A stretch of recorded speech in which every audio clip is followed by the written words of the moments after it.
forma de assegurarmos que no futuro a gente tenha uma melhor participação brasileira em vários aspectos da oceanografia que dizem respeito ao papel do oceano no clima e nas suas mudanças e nos impactos no continente.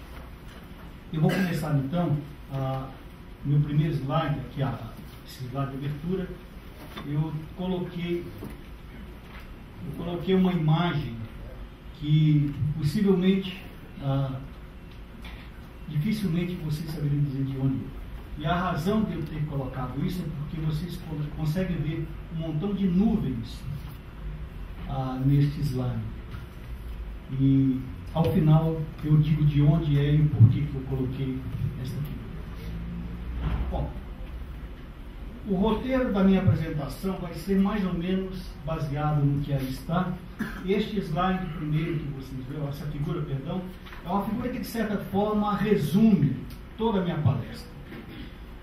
Nós temos aqui o Atlântico Sul, temos aqui a América do Sul, a África, e nós sabemos que o clima sobre o continente está intimamente relacionado com o que ocorre no oceano, através de uma ponte, um elemento de conexão que é a atmosfera.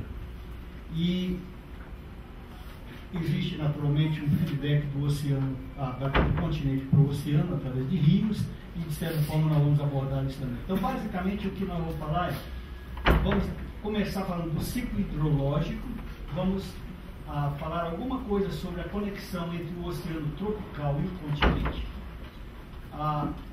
Vamos abrir um pequeno espaço para a circulação oceânica em grande escala, devido a diferenças de temperatura, o que nós chamamos de circulação termoalina. Vamos comentar alguma coisa sobre sinais de mudança que estão ocorrendo no Atlântico Sul,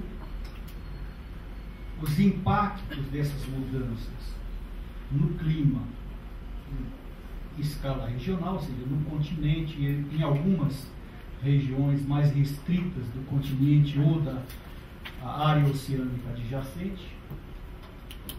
No final falamos alguma coisa sobre as descargas fluviais, que são o retorno, naturalmente, do que vem do oceano de volta ao mar, e encerro comentando alguns projetos que eu acredito serem relevantes neste contexto.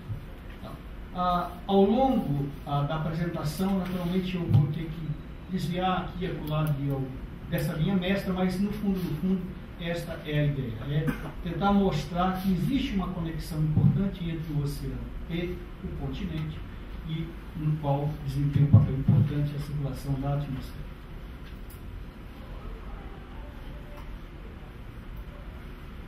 Bom, se nós esquecermos o oceano momentaneamente, falarmos só sobre o que ocorre no continente, naturalmente a gente poderia ficar aqui falando horas e horas sobre o regime fluvial, o regime hidrológico sobre o continente. A América do Sul tem duas das bacias hidrológicas mais importantes do planeta, que são a bacia amazônica e a bacia do Rio da Prata. A grande parte da água que cai sobre o continente retorna ao mar pela foz do Amazonas ou pela foz do Rio da Prata. Internamente, esse sistema hidrológico ele é riquíssimo. Nós temos a bacia do Amazonas, que é, todo mundo sabe, conhece, um elemento importante deste nosso planeta. Nós temos as cordilheiras dos Andes, que retêm uma grande parte da água nos continentes na forma de gelo ainda. Parte dessa água, naturalmente, nas diferentes estações, volta ao estado líquido, flui em direção às bacias hidrográficas e, eventualmente, parte dela retorna ao oceano. Nós temos grandes quantidades de água na forma de lagos ou pântanos, como, por exemplo, a região do Pantanal Mato Grossense. Nós temos grandes hidrovias ou potencial para hidrovias muito grande, muito pouco utilizado, mas temos alguns, como por exemplo a hidrovia Tietê-Paraná, e, naturalmente, duas regiões importantes na qual o oceano é impactado pelo continente através das descargas fluviais. Para entender isso, vamos falar um pouquinho sobre o ciclo hidrológico. O ciclo hidrológico é essa troca, essa permuta constante de água entre diferentes compartimentos do sistema climático, particularmente o oceano e os continentes. Se você tiver tempo, essa apresentação naturalmente, eventualmente será disponibilizada, eu acredito, ou essa figura pode ser encontrada, porque na verdade isso é uma figura que eu peguei de algum site qualquer na internet. Mas se você olhar com cuidado, vai ver o seguinte, que existe o processo de evaporação e precipitação no oceano, mas não é balanceado, ou seja, 413 milhares de quilômetros cúbicos de água evaporam no oceano, mas retornam para o oceano na forma de chuva apenas 373 mil quilômetros cúbicos. 40 mil quilômetros cúbicos vão em direção ao oceano. Essa água naturalmente precipita sobre o oceano junto com a água que evapora no continente. No continente nós temos cerca de 73 milhares de quilômetros cúbicos evaporando. Junto com os 40 que vêm do oceano, ocorre uma precipitação de 113 mil quilômetros cúbicos, que eventualmente fazem parte do sistema hidrológico, mas o excesso, que são os 40 que entraram, eventualmente retornam ao oceano. De diferentes formas, através de rio ou através de fluxos subterrâneos muito importantes do ponto de vista oceanográfico. Naturalmente, nós não vamos entrar no detalhe de cada um desses componentes do ciclo hidrológico, mas nós gostaríamos de olhar com certa atenção essa componente, essa ligação entre o oceano e o continente. Apenas para os oceanógrafos que estão na plateia, nós na oceanografia usamos muito a expressão esverdo. Esverdo é a medida de transporte de volume que a gente usa na oceanografia, um esverdo sendo 1 milhão de metros cúbicos por segundo. Então, se você olhar esses 40 mil quilômetros cúbicos de água que fluem em direção ao continente, no linguajar do oceano, corresponde a 1,3 esverdos. Por exemplo, a corrente do Brasil ao largo do nosso continente aqui transporta cerca de 8 a 10 esverdos, aqui mais ou menos na latitude de Santos. Então, ou seja, é uma quantidade considerável, mas considerando o oceano é muito pouco. Apenas curiosidade. Existe um fenômeno atmosférico muito importante chamado a zona de convergência intertropical. Essa zona de convergência intertropical é uma região que ocorre ao longo do cinturão equatorial e que está relacionada intimamente com o regime de precipitação nessa zona. A atmosfera tem ventos que fluem em direção ao Equador, mais ou menos na direção de nordeste no hemisfério norte, de sudeste do hemisfério sul, convergem nessa faixa e a convergência implica numa ascensão de ar, o ar sobe e eventualmente libera a umidade na atmosfera e essa umidade eventualmente precipita. Então, essa mancha cinza que vocês estão vendo aqui, com esse número 6, significa 6 milímetros por dia de precipitação. É uma zona de alta precipitação. Se você olhar também na região amazônica, então tem esse regime de precipitação bem alto associado com essa zona de convergência intertropical. E a zona de convergência intertropical, essa ZCIT, ela migra para norte e para sul ao longo do ano, dependendo da estação, naturalmente. E essas linhas pontilhadas que vocês veem são onde ela está mais ao norte, no período de verão boreal, ou mais ao sul, na estação oposta. E, naturalmente, a migração para norte e para sul está associada com mudança no regime de chuvas sobre o continente. Se você vai ao Nordeste, por exemplo, todo nordestino que entenda alguma coisa já ouviu falar de TCC ou de ZCP, porque está relacionado com o dia a dia deles. Se a zona de convergência está mais ao sul ou mais ao norte, fica mais ou menos chuva, seca ou não seca. Então, se você vai até a feira, lá o cara que está vendendo abacate ou laranja ou alface, ele vai dizer que está mais caro ou mais barato, porque a IPCC desse ano não veio, né, ou veio muito. Pois bem, esta é uma manifestação atmosférica importante do ponto de vista do ciclo hidrológico no continente sul-americano.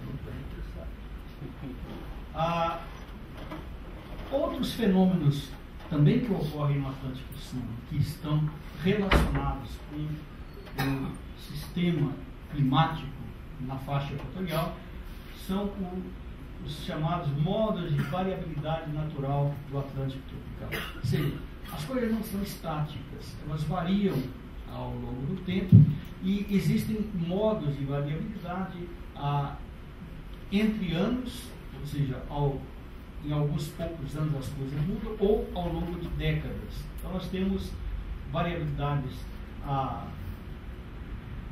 interanuais, variabilidades interdecenais ou interdecadais. O Pedro não gosta de ter interdecadal, né, Pedro? Interdecenais. Mas, de qualquer forma, são modos naturais que variam naturalmente. Assim, não há necessidade da interferência humana, mas que estão relacionados com o regime hidrológico no nosso continente. Então, guardem esses nomes.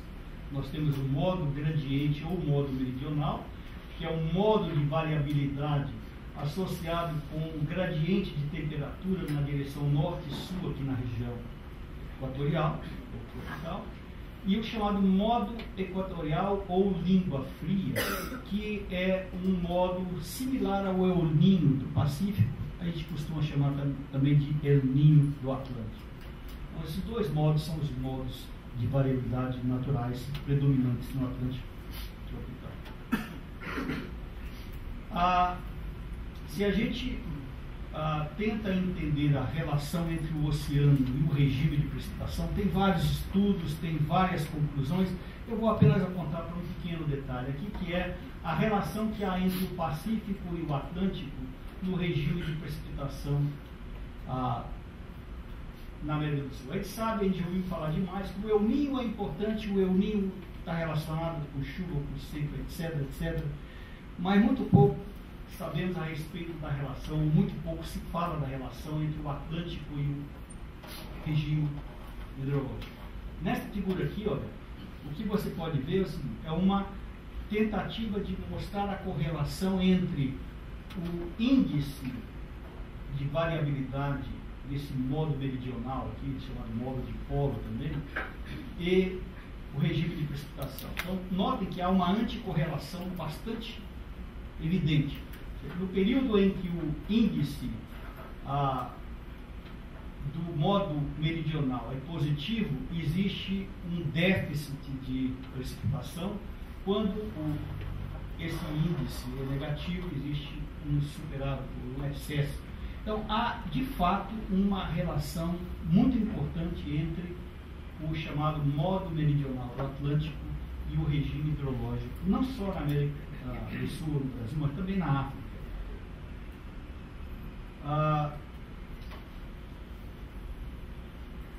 E essa correlação, essa conexão se dá através de um sistema de monções, um sistema de monção. Nós temos, quando a gente ouve falar em monções, a gente já pensa logo na Índia, na Ásia, porque lá a coisa realmente é drástica. Quando ocorre, a coisa ganha jornal realmente. No Brasil ou na América do Sul não é tão assim, mas existe e é importante. E é um regime que está associado com o nosso dia a dia, de fato. Se você olha para essa figura aqui, isso aqui mais ou menos tenta mostrar de forma esquemática como que durante o período de verão austral nós temos vento vindo do nordeste, do Atlântico tropical norte, entrando na região amazônica, trazendo umidade. Aqui, por exemplo, nesta figura aqui você vê, as setinhas representam um fluxo integrado verticalmente, enquanto que o azul representa a precipitação. Então você tem umidade vindo do Atlântico e eventualmente precipitando sobre o continente. Então esse é o chamado sistema de monção, e grande parte da água que cai nesta região, ela vem do oceano tropical. Então, mesmo a pessoa que vive aqui no norte da Argentina, no sul do Brasil, ou mesmo aqui na região sudeste, grande parte da água vem através daqueles chamados jatos de baixo nível, que são a continuidade desses ventos que eventualmente entram e são desviados para sul pela presença da Cordilheira dos Andes. Nós aqui na região sudeste, nós conhecemos muito bem esse animal chamado zacas.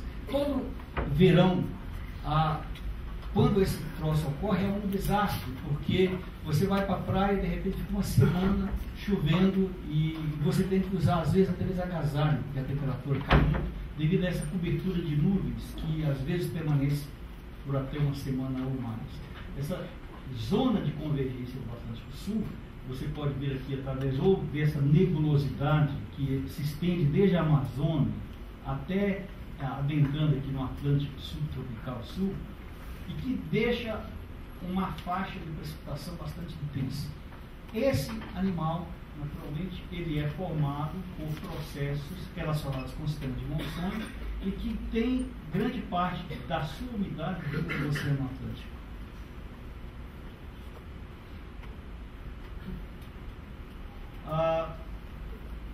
Essa figura representa a precipitação média do período de, se não me engano, dezembro, janeiro e fevereiro, no período 2009-2010, quando ocorreu um El Niño ou La Niña, Pedro, assim, 2009-2010.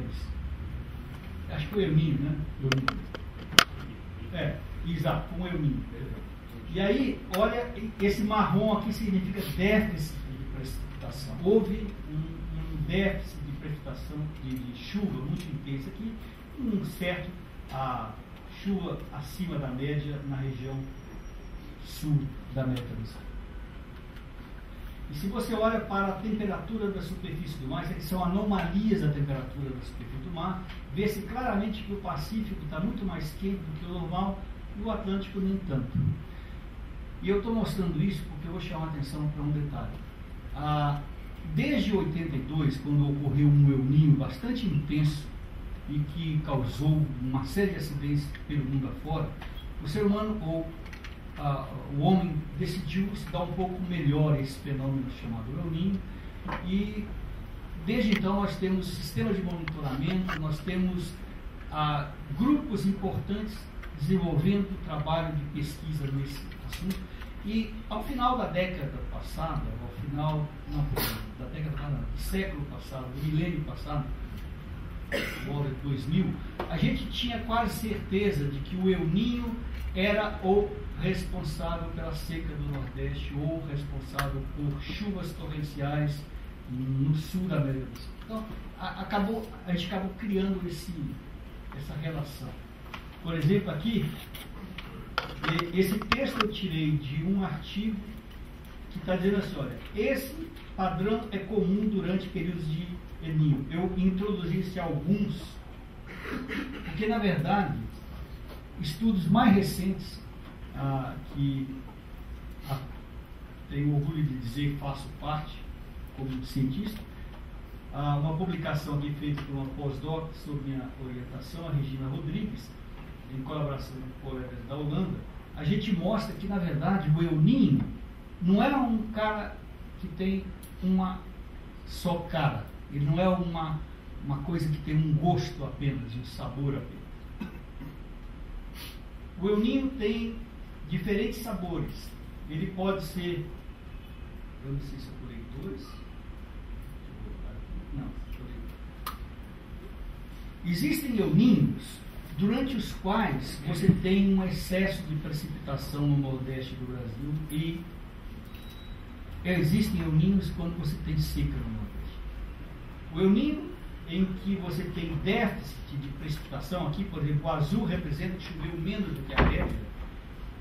Nós, analisando os El Niños de 1900 a 2010, nós identificamos 14 eventos de El Niño que têm essa característica. Mas conseguimos identificar também 14 eventos no mesmo período que têm essa característica oposta, ou seja, o vermelho aqui significa excesso de precipitação. Enquanto que nesse período tem seca no Nordeste, tem precipitação em excesso no Rio Grande do Sul, Paraná, Uruguai, enquanto que nesse caso aqui você tem a chuva torrencial no Nordeste e seca. E são El Niños, são períodos de El Niño. A explicação para essa diferente manifestação vem do Oceano Atlântico. Nós pegamos, por exemplo, os períodos em que os El Niños são secos, né? São períodos em que há um déficit de precipitação. A gente percebeu que essa é a configuração do Pacífico e do Atlântico. O Pacífico mais quente do que a média, mais do que o normal, ou seja, El Niño característico, né? Mas o Atlântico, mais ou menos aqui, nem tão... Existe aqui uma faixa de temperatura mais fria no Atlântico Sul, o Atlântico tropical norte aqui, subtropical mais quente, mas aqui na faixa equatorial não há nada muito significativo. Mas para os El Niños molhados, o que a gente percebe é que existe o El Niño no Pacífico, o Atlântico também está bem mais seco, o Atlântico tropical. Se a gente faz a diferença entre essas duas configurações, a gente obtém isso. Ou seja, o Atlântico Sul, ele tem um papel fundamental em determinar se o El Niño vai ser seco ou molhado. Inclusive, uma das conclusões desse artigo que publicamos em 2011, no Journal of Climate, é que essa informação pode ser utilizada para ajudar na previsão do El Niño. Vai ter El Niño no final do ano. Então, peraí. Em vez de você tomar precauções contra a seca, dá uma olhada no Atlântico tropical para ver se vai ser um El Niño seco ou molhado, porque as consequências serão naturalmente muito diferentes. Eu estou mostrando isso para poder mostrar que, às vezes, a gente pensa que já respondeu o problema, mas em termos de oceanografia, é muito difícil você dizer que chegou a uma conclusão, porque nós temos muito pouco conhecimento, e particularmente do Atlântico. Sabemos muito mais do Pacífico do que do Atlântico. Bom, agora, olhando do ponto de vista um pouco mais global, a gente sabe que a circulação, o oceano não é uma coisa parada, não é uma massa de água estática. O oceano está em movimento e tem diferentes escalas de movimento. Aliás, adorei a apresentação do professor Bjorn, e quando ele mostrou aquela figura. E aí, para fazer uma propaganda, nós no Instituto Oceanográfico adquirimos uma esfera que a gente consegue mostrar esses filmes ao vivo. Se por acaso algum dia forem visitar o Instituto Oceanográfico, chama-se Science on a Sphere, alguma coisa mais ou menos nesse ponto. Então, essa mesma animação que vocês viram no filme do professor, na apresentação do professor Kiefer, nós podemos fazer ao vivo no Instituto Oceanográfico, inclusive com simulações que fazemos com os nossos próprios modelos. E, de fato, aquela animação serve para poder exemplificar que o oceano não está parado. Agora, tem diferentes movimentos em diferentes escalas. Vamos pensar na escala desse sinal secular. O padrão de circulação nessas escalas muito longas é esse, mais ou menos aqui representado artisticamente, chamado de circulação termoalina global. Aqui no Atlântico, o Atlântico Sul, ele é uma das regiões mais importantes nesse processo. E até, digamos, 10, 15 anos atrás, eram as menos olhadas pela comunidade científica. Naturalmente, Sabe-se muito sobre o Atlântico Norte, sobre o Pacífico Norte, muito pouco sobre a parte sul do planeta, e no caso do Atlântico Sul realmente era algo muito pouco conhecido. Então, no início da década, um grupo de cientistas sul-americanos, em colaboração com os cientistas do hemisfério norte, começou a insistir na necessidade de olhar para o Atlântico Sul. Principalmente porque, se você olha para essa figura, você vê 5 regiões sombreadas com esses ovários.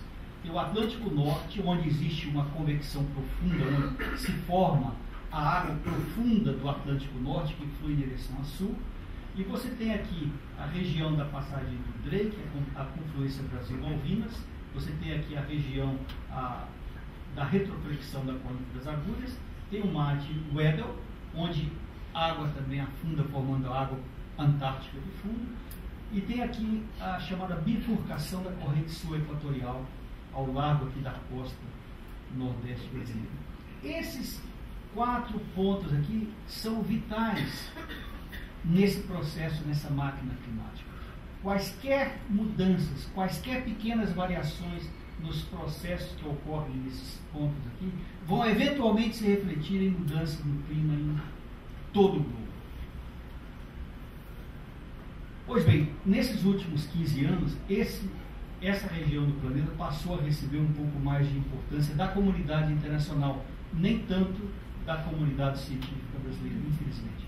Aliás, abrindo um parênteses, esta reunião tem como um de seus objetivos exatamente mostrar isso, mostrar que para que nós possamos entender as mudanças ou os impactos de mudanças no nosso continente, nós precisamos olhar um pouco mais além do que as 200 milhas ou o pré-sal. Nós temos que olhar para o globo como um todo e entender o que está acontecendo em grande escala para poder entender os impactos nas escalas regionais. Então, apenas fazendo aqui um breve roteiro desse pequeno assunto que eu vou comentar agora, nós sabemos o seguinte, que vários estudos mostram que alterações nessa célula meridional do Atlântico, que a água fluindo para norte nas camadas superiores e retornando para sul pelas camadas profundas, impactam de forma significativa as circulações atmosféricas do oceano em escala global. Sabemos também, através de estudos, que o enfraquecimento dessa MOC, que são a sigla do inglês, significa Meridional Overturning Circulation, circulação meridional de revolvimento, alguma coisa assim. Então, enfraquecimento dessa MOC resulta em resposta dipolar no Atlântico, com o resfriamento do Atlântico Norte e um aquecimento do Atlântico Tropical Sul. E também sabemos o seguinte, que há uma conexão muito forte entre o ciclo, entre a média da circulação, ou seja, entre o padrão médio e as variabilidades em escalas interanual e interdecenal. Então, se por acaso houver alguma alteração na MOC, alterando o padrão médio, eventualmente os padrões de variabilidade, os modos de variabilidade naturais também serão alterados. E alterando os modos naturais de variabilidade, consequentemente, nós vamos ter alterações no nosso ciclo. Há um encadeamento de coisas muito importante. Por exemplo, fizemos um trabalho para poder investigar isso, do ponto de vista, o que acontece se realmente, a exemplo do que foi mostrado pela apresentação do professor Bjorn, o Ártico, hoje em dia, ele está com quantos por cento a menos de gelo que ele tinha há 30 anos atrás? Uma quantidade absurda. A pergunta é, para onde foi parar aquele gelo? Aquele gelo virou água doce. Essa água doce se espalhou pelo Ártico, pela região norte do Atlântico. Qual a consequência disso? Para poder investigar isso, a gente costuma fazer o que nós chamamos de Hosing Experiment. Num Hosing Experiment, você joga uma grande quantidade de água no Atlântico Norte, essa grande quantidade de água eventualmente interfere na circulação termoalina, e o resultado depois de um certo período é que você tem um Atlântico Norte mais frio, isso aqui é a anomalia de temperatura, indicando temperaturas de até 6, 7 graus negativos abaixo da média, enquanto que o Atlântico Tropical e o Atlântico Sul se tornam mais quentes.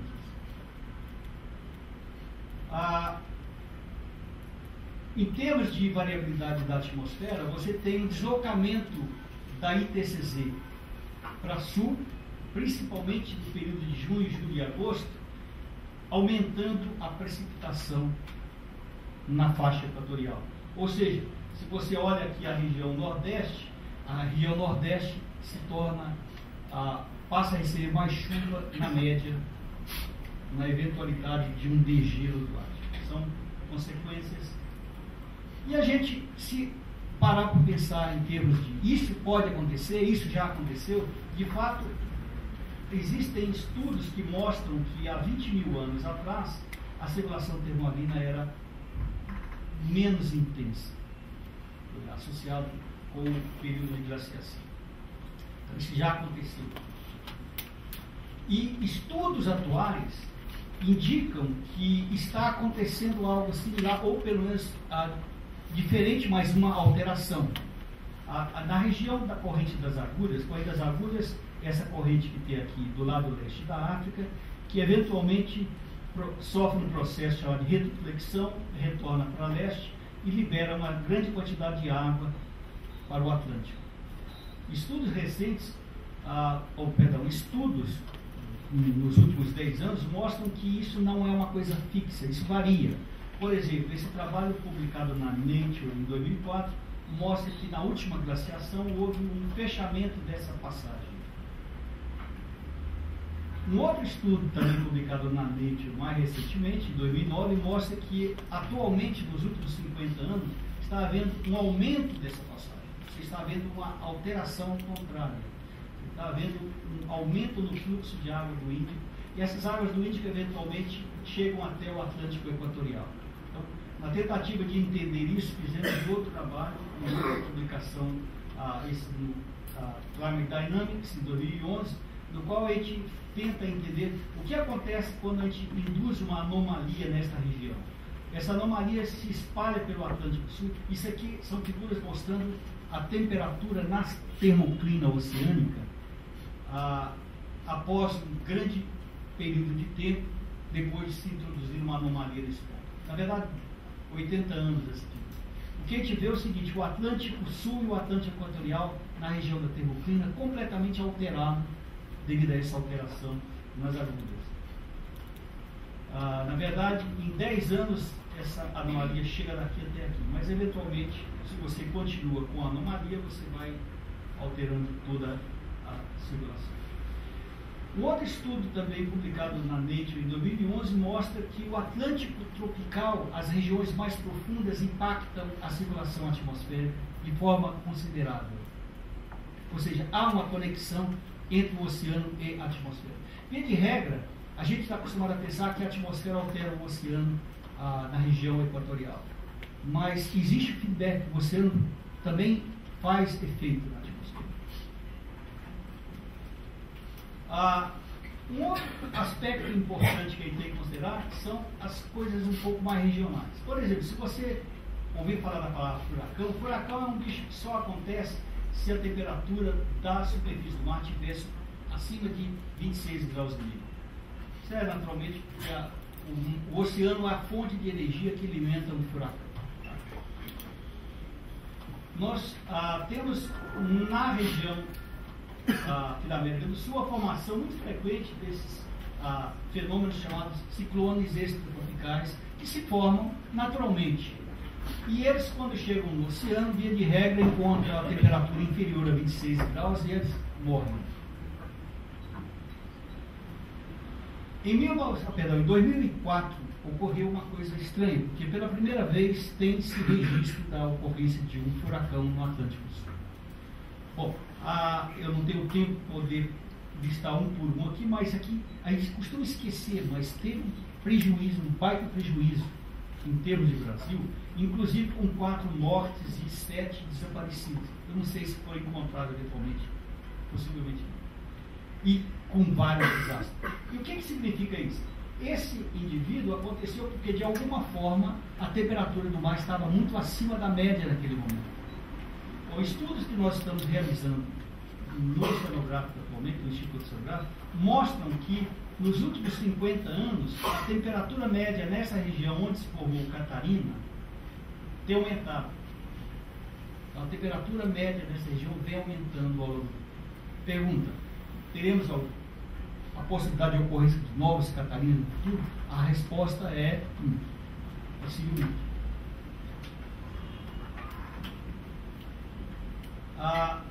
E naturalmente a gente tem que ver também o seguinte: nós temos vários interesses na região costeira ao longo da nossa costa imensa. E essas águas costeiras são impactadas por águas que saem por dois canais aqui, o Rio Amazonas e o Rio da Prata. As águas do Rio da Prata, o professor Piola, que já está presente, vai fazer uma apresentação ainda hoje sobre os impactos da água do Rio da Prata ao longo da nossa plataforma continental. O mesmo naturalmente ocorre com o Rio Amazonas, e vocês veem que o Rio Amazonas e o Rio da Prata, juntos, eles levam uma quantidade considerável de água. Se lembra, 40 mil quilômetros cúbicos é o que vem do oceano para o continente. Por volta de 240, não é tanto quanto, mas é uma quantidade considerável se você considera o planeta como todo. E uma outra coisa interessante é que essas águas do continente vão para o oceano têm impacto na atmosfera também. Por exemplo, aqui é uma figura, isso não é uma montagem, isso é uma figura real, isso é uma imagem de um furacão no Atlântico Norte, e com a pluma do Rio Amazonas aqui. Esse estudo mostra que a quantidade de calor que estava sendo gerada, que estava sendo liberada para a atmosfera por essa massa de água do Amazonas aqui, teve um papel importante na formação desse furacão.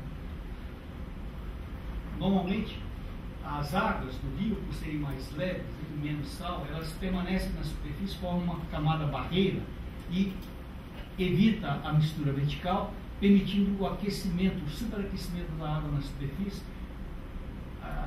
atingindo valores superiores a 29 graus. Lembra da 26,5 lá atrás? Então, se está a 29 graus, então a possibilidade de furacão é muito grande. Está dizendo que o meu tempo está encerrado. E aí, isso o professor Alberto Piola vai falar hoje à tarde, que é a turma do Rio da Prata. E amanhã eu vou falar sobre os projetos que nós no Brasil estamos desenvolvendo para tentar acompanhar alguma coisa, como o projeto Pirata e alguns outros projetos importantes, como, por exemplo, o Atlas B, que a gente vai colocar uma boia Atlas na região onde o Catarina foi formado, para tentar monitorar o oceano dessa região. E é uma boia que está sendo construída inteiramente no Brasil. E temos também um projeto em colaboração com vários países do mundo para tentar monitorar toda essa região do Atlântico Sul.